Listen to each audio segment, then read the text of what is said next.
भी आपने गिना दिया कि बिहार, आपने बिहार और से। बंगाल के बारे में बता दिया। आपने बंगाल में अपने कर्मचारियों का वेतन क्यों रोक रखा था? कौन सा वेतन रोक रखा था? आपने महंगाई भत्ता उनका कितने सालों से रोक रखा था, और फिर कोर्ट के ऑर्डर के बाद आप चरणबद्ध तरीके से उसको दे रहे हैं। महंगाई भत्ता तो दिया जा रहा है, कुछ प्रशासनिक कामें होंगी, प्रशासनिक अड़चने होंगी, वो राज्य सरकार डिसीजन लेगी।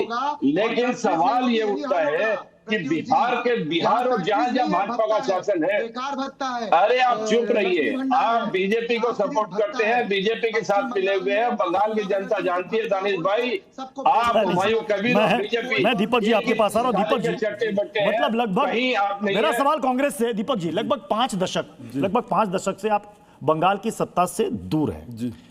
मतलब आप लाचार हैं, मजबूर है, या फिर कोई सेटिंग है कि बस चुनाव लड़ने के लिए लड़ो? तो आप चुनाव लड़ने जीतने के लिए या वोट काटने के लिए लड़ते हैं? पहले ये देखिए, न लाचार है, न विवश है, न मजबूर है। हाँ। यहाँ पे एक पत्रकार है और एक प्रवक्ता, दोनों का भेष भूषा और भाषा एक ही है। आप देखिएगा गौर से, नाम नहीं लेने की जरूरत है। इन लोगों से आप सवाल करते हैं तो कहते हैं मोदी मोदी आएंगे। प्रवक्ता बोले तो ठीक है भाई, पत्रकार के रूप में जो भाषा और भेष बदल के बैठे हुए हैं वो शोभा नहीं देता। दूसरी बात मैं कहूंगा, दानिश की बात करूंगा तो दानिश को तो भाजपा कहती है आतताइयों के वंशज है, हिंदुस्तानी घुसपैठियों के वंशज है। बीजेपी को जिताने आए बंगाल में, कांग्रेस बीजेपी को जिताने आई है बंगाल में। अगर वाकई में आप बीजेपी को रोकना चाहते तो आपने गठबंधन क्यों तोड़ा लेफ्ट से? लेकिन भाजपा से सवाल गठबंधन क्यों तोड़ा?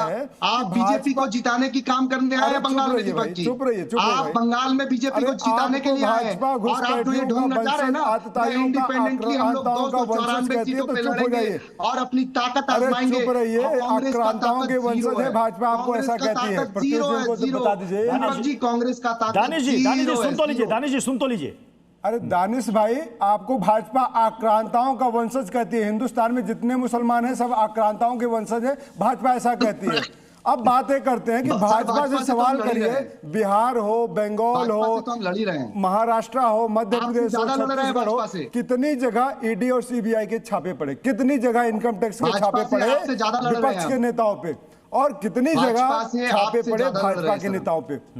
शुभेंदु अधिकारी के पास क्या हजारों करोड़ का घोटाला नहीं है? इनका नाम नहीं आया था? मुकुल रॉय जब भाजपा में चले आए थे तब इनका नाम, तो क्लीन चिट दे जाते हैं। तो नरेंद्र मोदी जी खुद कहा था ना 70,000 करोड़ घोटाले का। जो भ्रष्टाचारी हेमंता बिश्व शर्मा है, और जब उनसे अमित शाह जी से सवाल पूछा जाता है, कहते चलो भाई एक काम की बात नहीं, तो काम की बातें करेंगे नहीं, सिर्फ सत्ता की बात करेंगे। तो बात आज सत्ता पे जो लोग बैठे हुए हैं तो उनसे सवाल किया जाएगा, उनसे कहा जाएगा कि आप हिंदू मुसलमान रंग कपड़े खाना पीना छोड़िए, बताइए कि गुजरात से पलायन क्यों कर रहे हैं, गुजरात में फैक्ट्रियां बंद क्यों हो गई हैं, गुजरात में मजदूर क्यों बिहार के लिए पलायन हो रहे हैं, और आप ट्रेन का एक सीट नहीं दे पा रहे उनको ट्रेन में बैठने के लिए।